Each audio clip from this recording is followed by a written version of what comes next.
Oi, gente. Nós temos que falar sobre essas manifestações que aconteceram ontem, no dia 30 de junho, que eu classifico como manifestações a favor da corrupção e a favor da subversão da lei. E um argumento central e muito simples é que não foi só a Folha ou a Band News ou The Intercept, mas agora o Correio Brasiliense traz uma reportagem em que um promotor confidenciou para eles em anonimato, e o sigilo da fonte é um direito constitucional da nossa imprensa, que parte das mensagens que mostram coisas muito complicadas, são verídicas, são autênticas.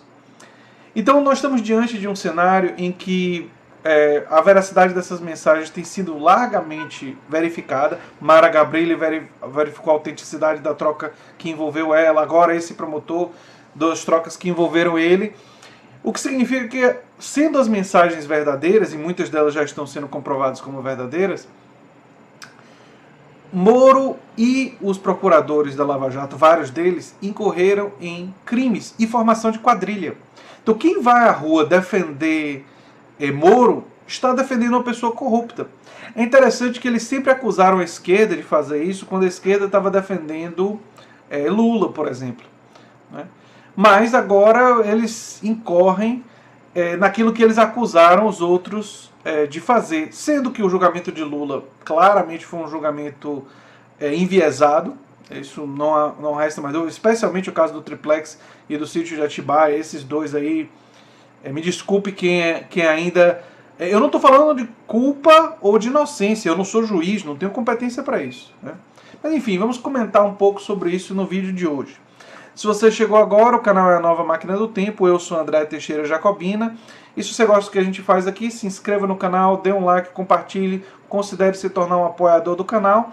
E que todos os links vão estar no comentário fixado. E se inscreva também no Instagram, no Facebook, nas nossas outras redes sociais, né? Então, eu estou com uma reportagem aqui da Folha de São Paulo aberta falando sobre as manifestações e queria dar uma olhada, né?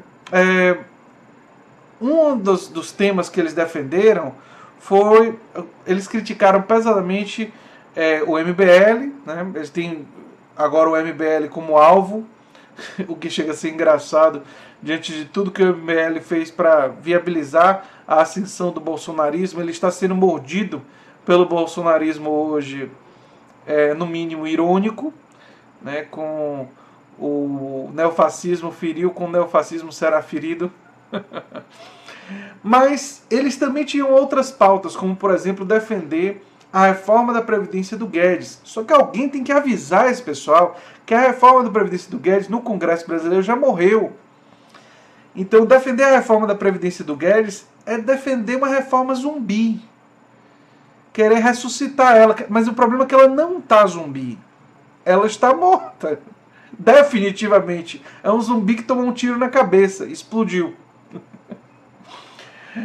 Não existe mais essa reforma da Previdência do Guedes. E a reforma da Previdência do Maia, que eles não gostam, que eles estão bem contra o Maia também, não é bem o que eles querem, não vai ter os resultados que eles querem. Então, eles estão imaginando que essa reforma da Previdência vai catapultar a economia brasileira, vai dar uma grande virada.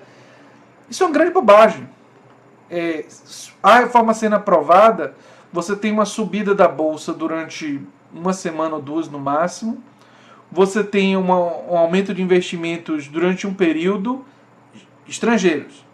E só, não vai haver essa grande virada econômica por causa dessa reforma da Previdência, em parte porque a reforma da Previdência nenhuma seria capaz de fazer isso, em parte porque a reforma da Previdência do Guedes seria mais agradável ao grande capital financeiro internacional, não está sendo a reforma que vai ser aprovada.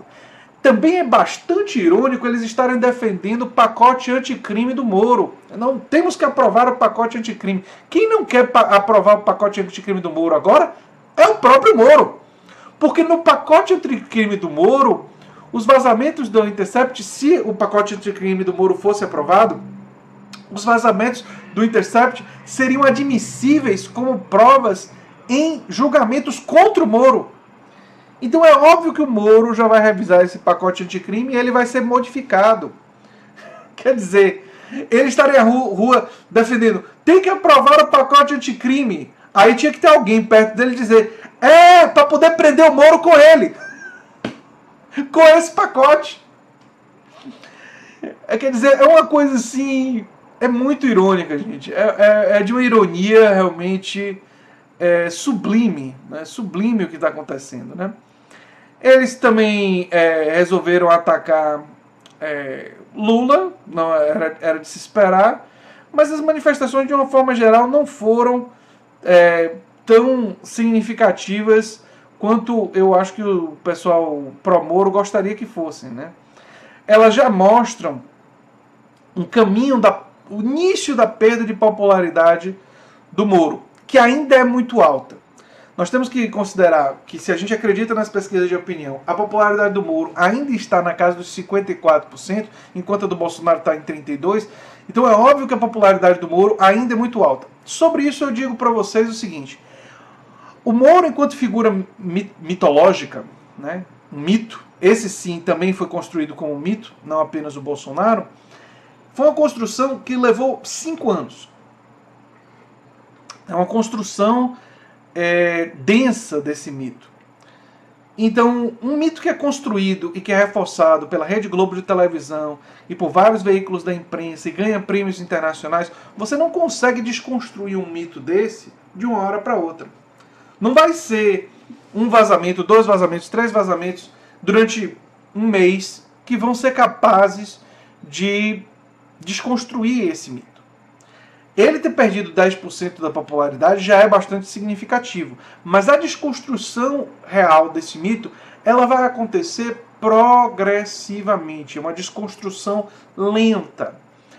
Por exemplo, no próximo vazamento vai um pedacinho ali, vai... Próximo órgão da mídia, da imprensa que aderir, parece que vai ser a Veja, agora a Veja publicando, você tá uma pancadinha ali. E aí vai, né? Quando áudios saírem, o áudio tem um impacto maior do que o texto, e as pessoas poderem ouvir o Moro, o Deltan, outra pessoa falando alguma bobagem, demonstrando que subvertiam a lei em nome dos seus objetivos para atingir resultados, como diz a mensagem. Uma das mensagens diz que ele era perdoado pelos seus excessos porque obtinha resultados. Aliás, como ele próprio escreveu num artigo que refletiu sobre os mãos limpas lá na Itália, de que seria necessário ir no limite da lei para combater corruptos, e tudo leva a crer que ele ultrapassou esse limite, embora a gente não possa também afirmar, senão vão dizer o ônus da prova cai sobre você. Então eu digo que o mais provável é isso, né? Falar em probabilidades eu tenho o direito de fazer aqui. Então, fica evidente que esse vai ser um processo gradual. Quando os áudios saírem, provavelmente vão ter um impacto maior quando as pessoas puderem ouvir na voz dessas pessoas. Mas sempre vai ter gente que vai dizer que foi falsificado, vai ter gente que vai dizer que foi um dublador que imitou a voz do Moro. Quer dizer, esse pessoal que quer acreditar no mito, parte deles é como a teoria da evolução, a discussão sobre a teoria da evolução. Você fala com a pessoa que tem fósseis, aí a pessoa diz, não, mas quem botou os fósseis lá? Foram alienígenas? Quer dizer, não adianta. Aí você fala da pesquisa genética, e que a pesquisa genética comprova a teoria da evolução, e que geneticistas e estudos genéticos demonstraram que a teoria da evolução está correta de uma forma mais completa do que Charles Darwin foi capaz na época dele. Não adianta, porque eles dizem que os testes dos geneticistas foram manipulados. Então tem... assim como quando você diz que 99,9% dos climatologistas do mundo inteiro, em todas as universidades do planeta, dizem que o aquecimento global é real e que o homem tem uma influência sobre isso e que nós temos que fazer alguma coisa para minimizar os seus efeitos mais catastróficos, não adianta. Assim, o fato de toda a ciência e todas as evidências estarem de um determinado lado, isso não tem nenhuma capacidade de persuasão sobre determinadas pessoas. E a gente tem que se acostumar que certas pessoas não serão persuadidas, porque para elas a política é uma profissão de fé. Existe um elemento profundamente, quase que religioso mesmo, que eles conectam a figuras políticas, caso do Moro ou do Bolsonaro. Existe muita emoção envolvida nisso, ou seja, uma conexão profundamente emotiva.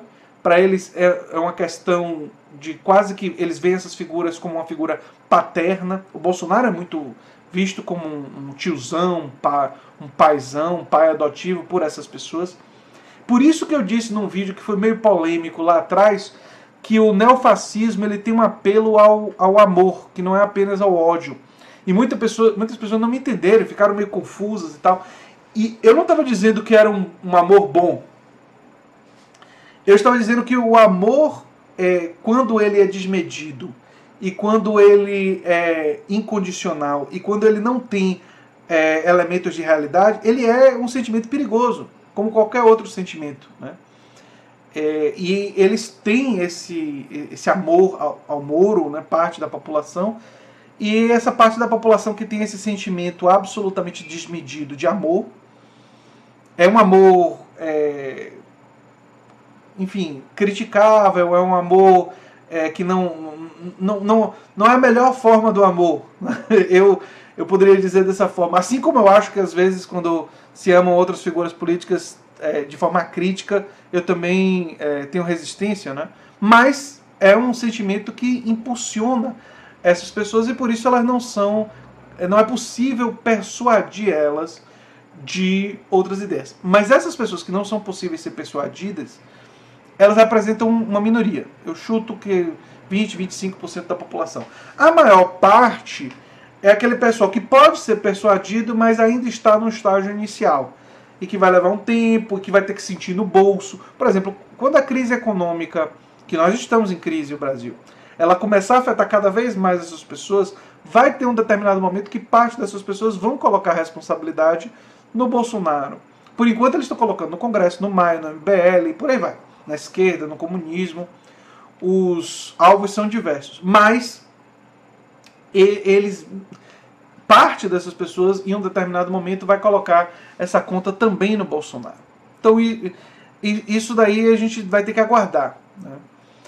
O que eu tenho para dizer para vocês é basicamente isso, e que o curioso foi observar essas diversas contradições, né? Pessoas defendendo a reforma da Previdência que não existe mais, defendendo um pacote anticrime que o próprio Moro já está em processo de modificar porque ele não quer que seja aprovado da forma como ele propôs, porque se for, vai vir machucar ele próprio, então não vai existir mais dessa forma. E a Lava Jato, que se teve o mérito de prender algumas pessoas reconhecidamente corruptas, como Gedel, como Eduardo Cunha e outros, foi uma operação viciada e que, por ter várias pessoas dentro dela que subverteram a lei, essas pessoas têm que ser, por exemplo, se no futuro próximo um corrupto conhecido for solto porque ficou provado que o Moro ou o Deltan cometeram irregularidades, não se tem que criticar quem apontou as irregularidades. Quem vai ser responsável por soltar corruptos, e por isso que eu disse que é uma manifestação pró-corrupção, será o Moro, o Deltan. Eles, se tivessem agido de forma correta, respeitando a lei, não haveria o risco que essas pessoas forem soltas. Então, eles, por agirem dessa forma, é que semearam, colocaram as sementes da possibilidade de corruptos serem soltos. E é essa narrativa que nós precisamos colocar no baile, em discussão, porque ela é verdadeira. A verdade é que se no futuro corruptos forem soltos, isso se deve à ação de subverter a lei do Moro, do Deltan, que ao se reunir para cometer ilegalidades, fizeram formação de quadrilha.